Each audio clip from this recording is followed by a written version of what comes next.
Bom dia, boa tarde e boa noite, galera do sétimo ano. Vamos seguir mais uma aulinha nossa, tá? Aí a gente vai falar um pouquinho sobre o eixo de números, vamos voltar ao eixo de números. Vamos falar dos números racionais, tá? Mais especificamente alguns números decimais, aqueles números com vírgula, tá? Durante a explicação eu vou colocar alguns exemplos para vocês entenderem o que são esses números racionais e vou explicar calmamente, item por item das questões, que estão lá nas páginas 20 até a página 23, tá? Então, presta atenção nas atividades. Então, meu povinho, nós vamos deixar um pouquinho a atividade 1 de lado, tá? Tem algumas questões aí que são bastante complexas que eu quero resolver na sala de aula com vocês. E agora a gente vai seguir na sequência de atividades 2, a gente vai fazer a atividade 1 e a atividade 2, tá? Então, vamos começar aqui embaixo, a gente vai ler aqui. Gustavo sempre ajuda sua mãe a fazer compras no sacolão perto de casa. Ele faz muitas perguntas sobre as coisas que observa no sacolão. Uma é sobre a escrita de números com vírgula. Sua mãe falou que os números racionais podem ser representados nas formas de frações e na forma decimal usando vírgulas, tá? Isso eu já falei para vocês em outros momentos, tá? Você já observou números escritos com vírgulas? Sabe em que situações são utilizados? Então aqui vocês vão vão escrever para mim onde que a gente vê esses números com vírgula. Então, vocês vão explicar para mim com as palavrinhas de vocês onde é que vocês viram. Para pensar um pouquinho, tem várias situações que a gente usa, tá? E aí na questão 2 está escrito assim, ó. A mãe de Gustavo pediu 2 kg de maçã e o mostrador da balança registrou 1,7 kg. 1,700 kg, certo? Ele ficou intrigado, pois sua mãe tinha pedido 2 kg e a balança aparece 1,700, beleza?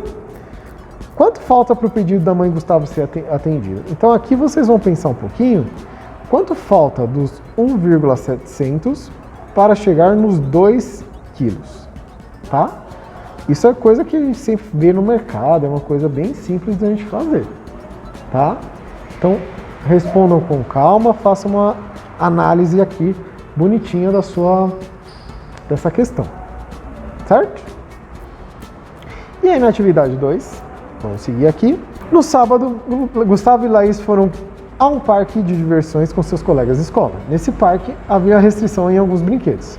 Para brincar desses brinquedos, eles deveriam medir pelo menos 1,6 metros de altura.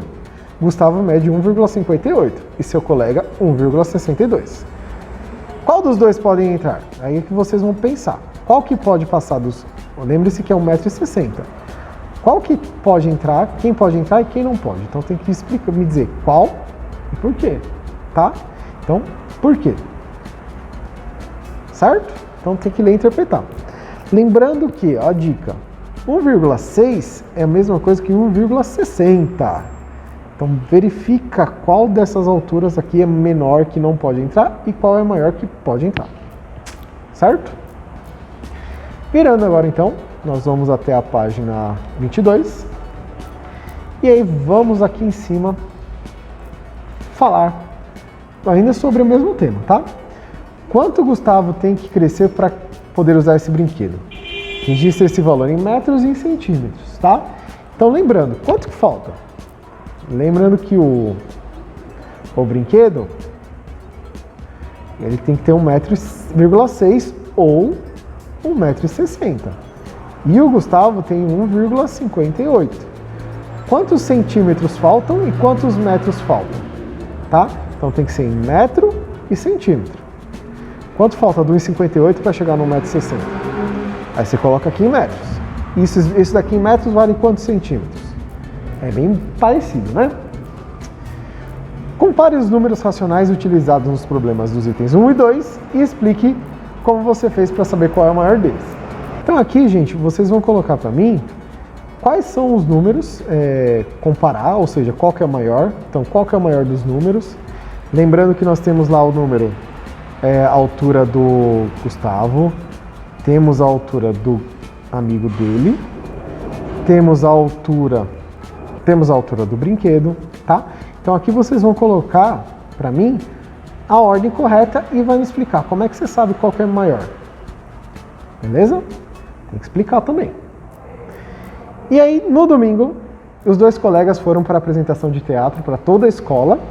O espaço em que farão a apresentação tem a capacidade de 360 pessoas sentadas e organizados em fileiras, em cada fileira 10 cadeiras.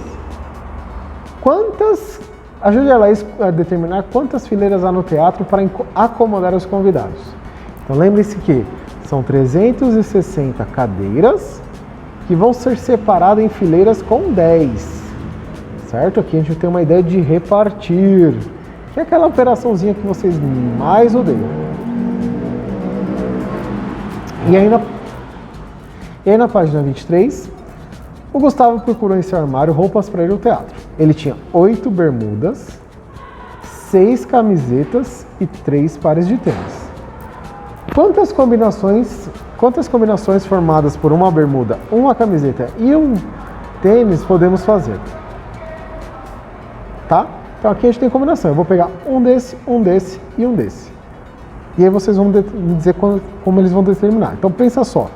Ele tem uma camiseta, uma bermuda e um tênis.